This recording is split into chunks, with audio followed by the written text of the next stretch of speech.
My friend told me about an explosion in the woods just outside of his house. He lives a few miles outside of town, not exactly in a cabin or even on a farm, but within some crossbreed of those things. A home encircled by a range of trees, more a grove than a fully fledged forest. An environment that is rural enough to be a break for those of us who would like a break from the dullness of ever-expanding suburbia. An explosion of any nature, provided that it's not nuclear and fast approaching, would draw the interest of anyone. As soon as I got the text, I put on my best, "Oh, I don't feel so good" performance, and I was of course excused from work, being a pharmacy technician in a highly frequented pharmacy of a grocery store. I drove to my friend's house, who was waiting for me on his front porch, flashlights in hand. It was growing dark, with only the dwindling orange wake of the sun's departure left in the sky. We trekked through the underbrush, tripping over vines and bushes and tripping each other, when the opportunities for mischief arose. Along the way, he explained that he had heard the explosion while in his basement. He had felt the earth above and below violently tremble. When he went outside, he saw only a thin layer of smoke and dust, no great fireball, no spreading conflagration, so he assumed that it was safe to investigate. And then, knowing that I would want to come along, he had texted me. The site of the explosion wasn't far away from his house, maybe only half a mile. The nearby trees were blasted to ruins. The grass of the area was incinerated. The air was charged with some kind of residual static, or visibly undetectable emission. A crater the size of a house sat in the middle of the destruction. It was several meters deep and blackened by whatever had caused the detonation of the impact. Weirdly, despite how thick with something, the air felt it wasn't hot. The general atmosphere hadn't been heated by the environmental violence. My friend, for privacy's sake, let's call him Oscar, tentatively touched the scorched ground around the crater and reported that it wasn't too hot, that we could walk on it without fear of burning our shoes. Without further investigation or caution, he slid into the depression and began rummaging around in the debris. With a little more caution, I joined him and confirmed that the ground was indeed only warm, not at all the heat-blasted earth you would expect to find in such a newly craterous area. For a few minutes we probed around, but found nothing that gave us any idea about what exactly had happened. Disappointed, we clambered up the curved wall of the crater, mantled the rim, and sat along it. I speculated that rather than something having detonated, some object had fallen from space and disintegrated upon impact. Oscar countered that though it was equally likely, there should have still been some remnant, no matter how small, of the celestial object. Neither of us could claim to be even amateur geologists, physicists, or astronomers, so the details of our observations were limited, our conjectures rudimentary. One night and its accompanying cold arrived, we decided to go back to his house and report the incident to the authorities, since they apparently hadn't been aware of it, based on the fact that no one had come to investigate in the 30 or so minutes that we had spent hanging around it. Back at Oscar's house, we decided to do what we usually did together, attempt to communicate with the other side. Oscar is what you would call the dude with a slightly morbid but mostly just entertaining hobby, but Oscar calls himself a novice occultist. In the 3 years that I've known him, he's amateurishly dabbled in all manner of occult and supernatural practices, activities, and studies. Nothing illegal or even morally questionable. He's not evil-hearted or even carelessly curious, but it's an area of interest that he's extremely passionate about, and he engages in it almost nightly. Being a fan of horror media, I would usually play the part of his assistant, at least in the preparation of whatever seance or investigation he happened to have planned. Rarely did I conduct, with equal standing, the rituals and the ceremonies myself. Not out of fear for any negative spiritual repercussions, but because the often absurd rituals typically required the memorization of incantations, invocative gestures and postures, and other learned demonstrations that I just didn't have the time or care to memorize and perform. And as you might have suspected, we never made any actual, provable contact with entities beyond the grave, or beings outside of the mundane sphere of existence. Not once did we call forth from physically inaccessible vaults of space and time entities of a different biological order. The black gulfs between worlds were not traversed at our beckon by alien life forms or itinerant forces of light and energy. But it was fun to echo his wild calls and mimic his silly gesturing in the dead of night. And we usually watched some movie or played some game afterwards, where people were far more successful, to their benefit or detriment, in summoning the aforementioned things. I suppose Oscar was a bit bummed out by the harmlessness of the crater, because he suggested or rather passionately insisted that we delve deeper, that we put aside the usual trivialities of his hobby and instead cast our nets into the outermost recesses, but not of the universe or some abstractly defined dimension. Oscar wanted to invite into his video game memorabilia-filled basement the unthought of forces that had yet to exist, had yet to be created by some higher force or forged by the fundamental particles of the universe. He explained it like so. The reason why we haven't heard from anyone, the reason why no one answers our hails is because they've already been in contact with humans. Anyone willing to talk to our species is already doing so as we speak, with those who called out to them years, decades before. Why would anybody want to talk to us specifically? I mean, two random guys, we're old news. The beings out there know that there's nothing of value that they could learn from us. Nothing that we know that people better equipped and more knowledgeable than us couldn't tell them. So instead of wasting our time searching for something within this realm, let's move even further beyond. Let's try and contact someone, something in the formless domain of the uncreated. When night was firmly settled, we cleared the space in front of his TV of the various game cases and snack wrappers that littered it, and sat on the harshly threaded rug that he had gotten from some pawn shop months ago. I expected him to get out and arrange his collection of candles and censers, but the only paraphernalia that he brought out was a mechanical pocket watch. It was old and clearly an antique, the casing slightly tarnished and the glass faded, as with the inner accumulation of dust. The clock hands, despite the timepiece's age, seemed in working order. There is something out there, an entity living on the border of this universe, who calls himself the Black Horologist. He is not who we'll be contacting, but we'll be tapping into his power, an ability that he possesses. He is a gardener of outer time, able to nurture, cultivate, or halt its passage. I have read about him and his agents, and while they're all dangerously sinister, I believe that we can access his power without them becoming aware of us, similar to holding onto a moving vehicle while on a skateboard. The driver wouldn't be aware of you, unless they happened to look in the mirror. I nodded, understanding the analogy, though not the mechanics of how exactly we would access this power, considering our previous, unfaltering incapacity to make contact with even the most basic spirits. Using this pocket watch, which has been in a word sanctified by the Black Horologist, I will temporarily become an anointed horologist, a servant of the Black Horologist.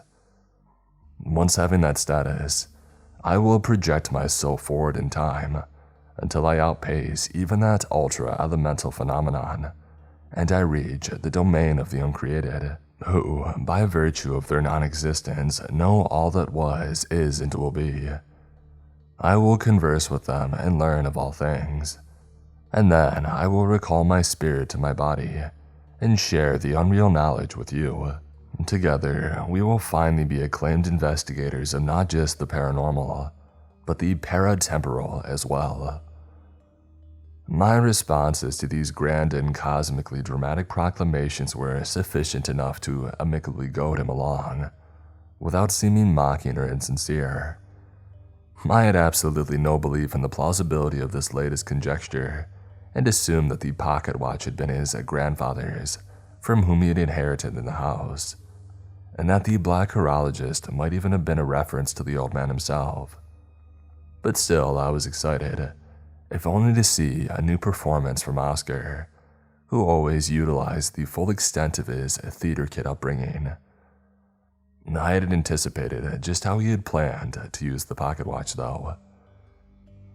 With a face that at once became firmly set, almost grim, Oscar withdrew a hunting knife from his waistband, plunged the blade into his chest, peeled back a layer of glistening flesh, and jammed the pocket watch into the bodily opening. He did this quickly, smoothly, without even a facial twitch to denote the agony he must have assuredly felt. It happened too quickly for me to interrupt it. The transition from excited rambling to what he did to himself was bizarrely seamless. Sitting on the rug, back perfectly straight, legs crossed before him, Oscar then closed his eyes and grew stiller than any of the inanimate objects around us. He assumed a state of absolute immobility that I somehow sensed was consistent even down to the cellular level. An atomic stillness, as if he had simply blinked into another dimension, leaving only an after-image of himself in our realm. Even the blood from the still, gaping chest wound had stopped flowing. A frozen river of crimson trailed down his green t-shirt, like some gruesome red brick road that tapered off into a sprawling forest. A moment later, I heard a loud ticking as if there were many or just a few massive clocks behind the walls around us. The ticking was unpleasantly audible, an ominous countdown to some unknown yet unpleasant event. It was only after I had shut my eyes and my ears had honed in on the source that I realized these sounds were coming from Oscar's chest. His face was still frozen, as was the rest of his body, and yet the mechanical tick of a slowly rotating clock hand echoed from out of his chest. I stared, horrified at the gruesome image of my friend, unsure of what to do. A part of me wanted to reach into the wound and pull out the pocket watch, to hopefully silence the dreadful, maddening ticking. Another part of me, one I'm fairly embarrassed of, wanted me to leave, to flee my friend's home, lest I be taken by whatever spirit, presence, or sudden affliction of insanity had possessed him. But despite the potency of this latter cowardly urge, I stayed. Before I could think of anything else to do, my attention was drawn from my friend's still body into the sole basement window, which looked upon the backyard at ground level. The moonlight shone down heavily upon the yard, illuminating the overgrown grass that my friend had neglected since inheriting the house. But between the thick blades and the petals, I saw something that dropped my jaw and sent a paralyzingly pervasive chill through my spine. I saw the woods in the distance reform, trees that had been felled in the early meteoric impact when re-erected, as if pulled upright by some inverse gravitational force. Leaves that had been scattered floated back to their respective branches. Dirt and natural debris were carried on invisible winds back to these surfaces from which they had been blasted or shaken. It was as if the impact or explosion and its disastrous effects were being reversed, as if the hands of time were being rewound. But the moon wasn't visibly affected by this phenomenon. Its position in the night sky was not altered, in accordance with the reversal of the destruction. Its light was not recalled, and replaced by the light of the sun.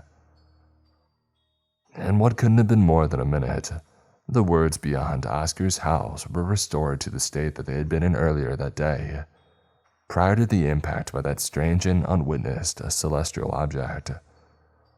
When nothing else of note appeared outside, I turned back to Oscar, and instinctively recoiled away from him. His skin was incredibly pale, and his eyes, though open, were fixed on something that I instantly knew to be beyond normal sight, some image or vision that to me would be unseeable. His expression had not changed much from the grimly calm face he had had moments before, but there was almost an imperceptible exaggeration of his bleak features, like a parent being told that not only had their child misbehaved at school, but that they'd also have to come pick up the troublesome student in the middle of the day. Finally regaining my voice, unaware that I had lost it in my shock, I called out to Oscar asking what exactly he was seeing. Unsurprisingly, he didn't respond, but he kept on staring at something beyond the bounds of normal sight. I wanted to shake him, to snap him out of his dark fixation, but I didn't know what effect sudden movement might have on his body, which had suffered a severe wound only moments before. And still, the pocket watch's hands ticked on, unsettlingly audible. When the ticking abruptly stopped, the atmosphere simultaneously felt as if the air had been instantly recycled, removed and replaced in only a second. But a horribly tangible second nonetheless. I felt my breath snatched away from me, and for the briefest moment I experienced total respiratory absence, a terrifying breathlessness that I wouldn't wish upon anyone. Additionally, coinciding with this bizarre moment was the return of color to Oscar's face, and the relaxation of his severe expression. His eyes blinked, and his chest heaved, as if his lungs were taking in breath for the first time in a while. The blood from his chest wound resumed its flow down his shirt, eventually reaching and staining the hideous rug beneath him. Oscar's hands went to his chest in an attempt to stop the bleeding, but the blood kept pouring from between his fingers, pushing through the cracks and streaming down his body, as if flowing from a geyser. He made a noise that sounded more bestial than human, a croak that lacked any vocal indications of intellectual articulation, the death noise of an animal. Shortly after this terrible utterance, he did speak, but his words were no less bleak and disconcerting than that feral croak, and sounded as if they had been spoken from across a distance far greater than a few feet that had separated us. I went there. I went beyond time, into the domain of the uncreated. Oh my God, you wouldn't believe it, it's all there. God, the devil, and every monstrous thing in between. As I stood among it all, I saw time racing towards me. Time, a pitifully slow thing, oh man. It's all pure potential, that place. Endless, untouched clay. A blank and borderless canvas. The unfertilized ovum of the yet-to-be cosmos. And then it spat me out. Rejected something that was formed indefinite, before I could obtain any supreme truths. I'm speeding to you now, racing back along with time. That dogged pursuer. It wouldn't let me go. I'm hurtling towards the earth, back to the present. But I'm going too fast and I can't see my body. I can't control my trajectory. Outside, before his sentence was finished, something struck the earth. The basement was thrown into chaos as the ground trembled in the impact. Video game cases and snack wrappers flew across the room. I fell onto the rug and I clung there, feeling like the world had been turned upside down. After a few moments, when the house finally settled, I tentatively pushed myself up and looked at Oscar. His body was lying on the floor, covered in snack wrappers and dust. In a short-lived moment of excitement, I noticed that his chest wound had been sealed, as if time had been rewound to back before he had cut into himself. Even his clothing was free of any stains, as was the rug. Oddly, not only had the stains vanished from the rug, but the spots where they had been were also free of the stains and damages of prolonged use, as if the very threads had been replaced or restored to a former time. The pocket watch was in his hand, but seeing this drained the excitement from my body, and dread reared itself again in my heart. The pocket watch was clutched in what was undeniably the grip of a dead man. Oscar's eyes still fixed towards a single point. They had lost their intrinsic luster and had become truly unaware of the immediate environment. With the reversal of events, Oscar had died. His soul, I realized with a grim certainty, had been the meteoric object. and explained why there had been nothing to see when we had examined the crater earlier in the day. The soul of the human spirit, whatever it is made of, is evidently invisible to the naked eye, or is so feebly phantasmal that it had wholly disintegrated upon impact. I closed my friend's eyes, pried the pocket watch from his hand, and carried him upstairs. I set his body on a chair in his living room and called the police, hoping that they would actually respond, this time since they had yet to come investigate the meteor. I told the 911 emergency operator that he had had a heart attack, and I made no mention of the pocket watch, nor his cross-cosmic, time-surmounting journey.